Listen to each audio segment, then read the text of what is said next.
안녕하십니까? 인생의 복잡한 문제들을 말씀으로 단칼에 해결해주는 김종근 목사의 쾌도 남마입니다.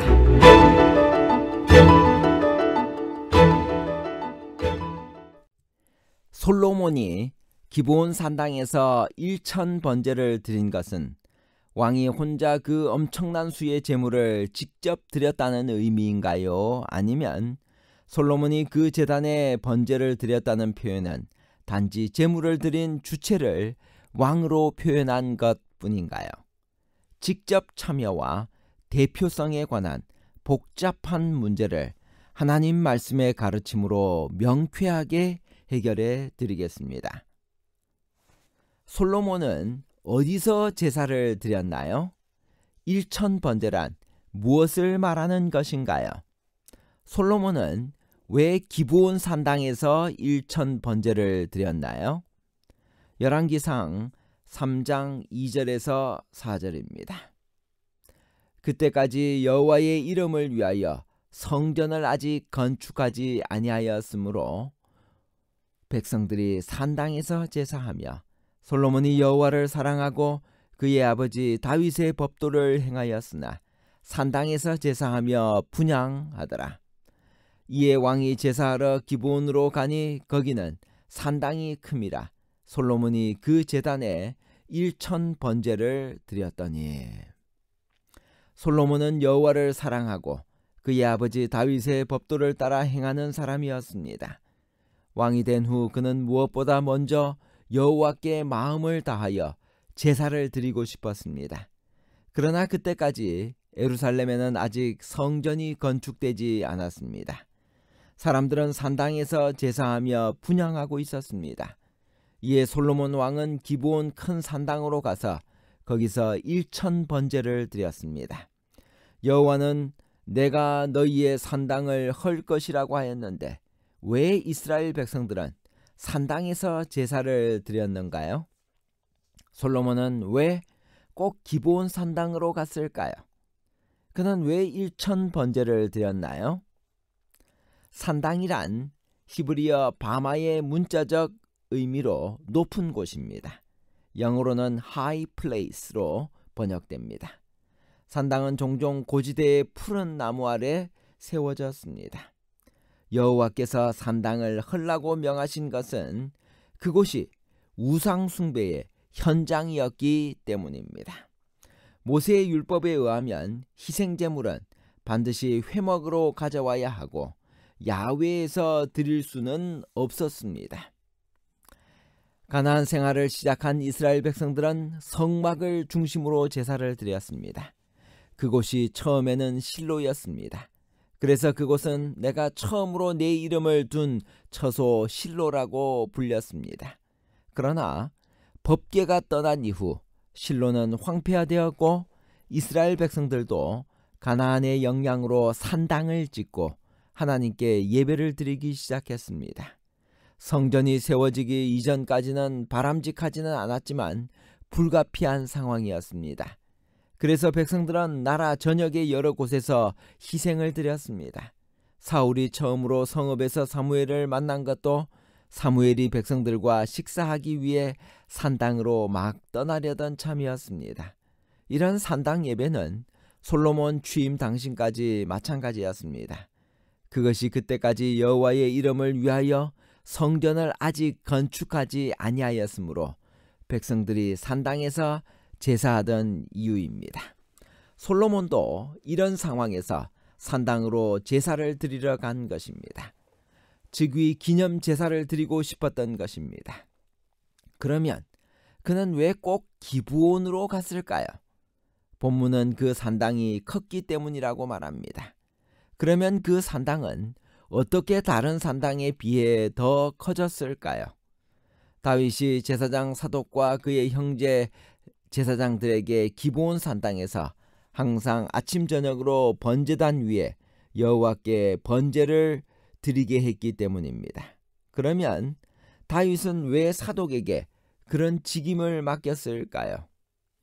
옛적에 모세가 광야에서 지은 여호와의 성막과 번제단이 그때 기브온 산당에 있었기 때문입니다. 법궤가 실로를 떠난 다음 성막과 번제단이 기브온 산당에 모셔진 것입니다. 그러면 솔로몬은 왜 1천 번제를 드렸을까요? 우선 이 본문에는 왕 자신이 제사장직을 수행하면서 직접 번제를 드렸는지 여부가 나타나 있지는 않습니다. 그러나 실제적으로 왕이 혼자 그 엄청난 수의 제물을 드린다는 것은 불가능합니다. 솔로몬이 그 제단에 번제를 드렸다는 표현은 단지 제물을 드린 주체를 왕으로 표현한 것뿐입니다. 그것은 왕의 주권 아래 이루어진 일들을 표현하는 일반적인 방식입니다. 1천 번제는 그 제사에 참여한 사람들 모두를 위한 것일 수 있습니다. 기브온 산당의 제사는 솔로몬 혼자 드린 것이 아닙니다. 그는 그 제사를 드리러 가면서 온 이스라엘의 천부장들과 백부장들과 재판관들과 온 이스라엘의 방백들과 족장들과 함께 갔습니다. 솔로몬은 후에 이보다도 더 엄청난 수의 번제를 드리는 일을 벌입니다. 예루살렘 성전 봉헌 기념 제사를 드릴 때입니다. 그때 그가 여호와께 드린 소가 2만 2천 마리요 양이 12만 마리라. 이와 같이 왕과 모든 이스라엘 자손이 여호와의 성전에 봉헌식을 행했습니다. 이 모든 제물을 솔로몬이 직접 드렸을 리가 없습니다. 불행하게도 솔로몬 성전이 지어진 후에도 이스라엘 백성들 사이에 산당 예배가 지속되었고 그것은 종종 우상 숭배로 이어졌습니다. 아사, 여호사밧, 히스기야 같이 여호와를 섬기는 신실한 왕들은 산당들을 회파했습니다. 그러나 여로보암, 여호람, 아하스, 므낫세와 같이 악한 왕들은 산당을 재건하고 우상을 숭배했습니다. 유다 왕국의 마지막 요시야가 산당을 제거하는 종교 개혁을 단행했습니다. 전에 이스라엘 여러 왕이 사마리아 각 성읍에 지어서 여호와를 경노하게 한 산당을 요시야가 다 제거하되 산당의 제사장들을 다 제단 위에서 죽였습니다. 그러나 그의 죽음으로 유다 왕국은 바벨론에 멸망당할 때까지 다시 우상 숭배가 성행하게 되었습니다. 솔로몬은 1천 번제를 드리던 그날 예루살렘으로 돌아오지 않고 기브온에서 잠을 잤습니다. 그리고 그날 밤 꿈에서 그는 저 유명한 경험을 합니다.